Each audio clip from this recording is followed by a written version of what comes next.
আপনারা দেখছেন RK news Bangla. ২৫০০-এর মাটি ও বিএনপি। তিনি ২৫০০-এর মাটি বিএনপির ঘাঁটি স্লোগানটি বারবার উচ্চারণ করেন, যা ইঙ্গিত করে যে এই অঞ্চলটি বিএনপির শক্তিশালী দুর্গ। জনতার সমর্থন।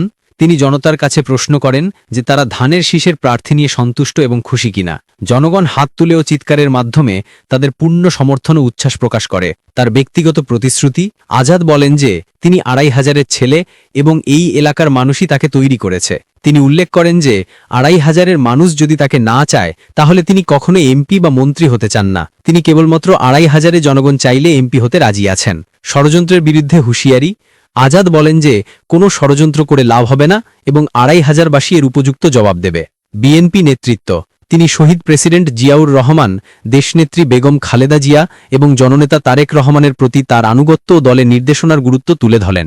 তিনি সকলকে বিএনপির সাথে থাকতে এবং তারেক রহমানের নির্দেশনা অনুসরণ করার আহ্বান জানান।